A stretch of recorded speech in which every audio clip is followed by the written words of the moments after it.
Imagine standing on the deck of a rotting wooden boat deep in the heart of the Amazon rainforest in the year 1542. Your food is gone, half your men are dead, and yet, through the mist rising off the river, you see it. Walls of white stone stretching for miles along the riverbank, and beyond them, smoke rising from what looks like a city larger than anything you have ever seen in Europe. This is not fiction. This is what a Spanish friar named Gaspar de Carvajal claimed to have witnessed with his own eyes. For 500 years, explorers, treasure hunters, and scientists have chased a single burning question.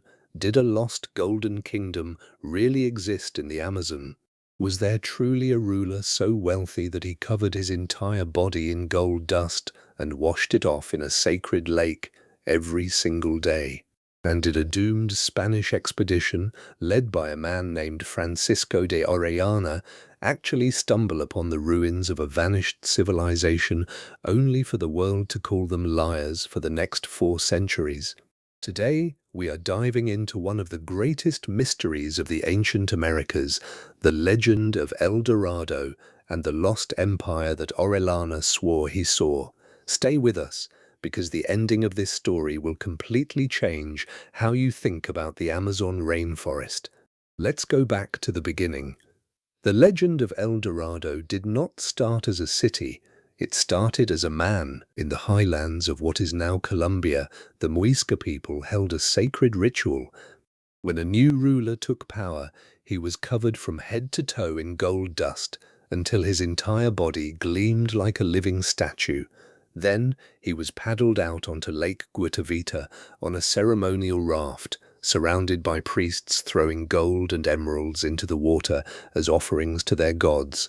The ruler would then dive into the lake, washing the gold from his skin, giving it back to the depths forever. The Spanish conquistadors heard whispers of this ritual and gave the ruler a name, El Dorado, meaning the Golden One. But greed has a way of growing a story. Within a few decades, El Dorado stopped being a man and became a place, a mythical city built entirely of gold, hidden somewhere in the unmapped jungles of South America. And that transformation would drive men mad for centuries. Now here is where the real mystery begins. In 1541, an expedition led by Gonzalo Pizarro set out from Quito, deep into the Amazon basin, searching for cinnamon forests and rumors of golden kingdoms. The journey turned into a nightmare of starvation and disease. Desperate, Pizarro sent his second-in-command, Francisco de Orellana, downriver with a small group of men to find food. Orellana never came back. The river's current was too strong to paddle against, so instead of returning, Orellana and his crew kept going, all the way down the Amazon, becoming the first Europeans in recorded history to travel its entire length, from the Andes to the Atlantic Ocean. But it's what they claim to have seen along the way that sparked centuries of controversy. According to Friar Gaspar de Carvajal, who kept a detailed journal of the voyage, the riverbanks were not empty wilderness. He described farmland stretching for miles, roads connecting distant villages, and cities so large that traveling from one end to the other took an entire day. He wrote of pottery so fine it rivaled the finest workshops of Spain, and of a fierce society of warrior women who fought alongside men to defend their territory. Women Carvajal compared to the Amazons of Greek mythology. This is actually where the Amazon River gets its name. For hundreds of years, historians dismissed Carvajal's journal as pure fantasy. The thinking was simple. The Amazon rainforest could never support large, complex societies. The soil was considered too poor, the environment too harsh. Explorers who came after Orellana in later centuries found only scattered villages and dense, seemingly untouched jungle. Carvajal, they said, must have exaggerated to make his failed expedition sound heroic. But then, starting in the 1990s, something remarkable happened. Archaeologists using satellite imagery and, more recently, a technology called LiDAR, which can scan through thick jungle canopy to map the ground beneath, began finding things that should not have existed, according to the old theory. Massive geometric earthworks, perfectly organized causeways, enormous plazas, evidence of fish farming on an industrial scale, traces of urban settlements that once housed tens of thousands of people arranged in networks stretching across huge portions of the Amazon basin.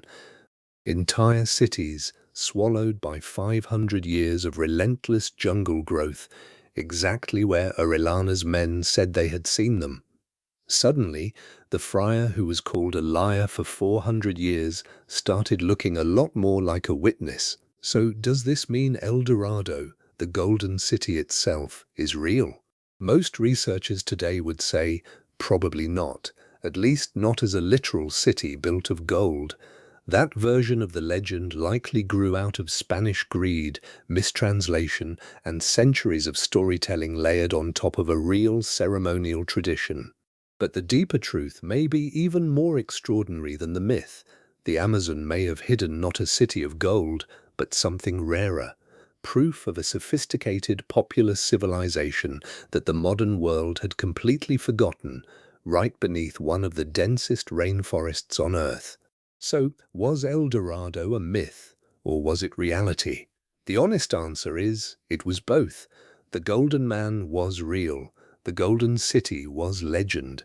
But hidden underneath that legend was a truth even stranger than treasure, a lost world of roads, farms, and cities swallowed whole by the jungle, waiting 5 centuries to be found again. It makes you wonder what else is still out there, hidden beneath the canopy, waiting for someone brave enough or desperate enough to go looking.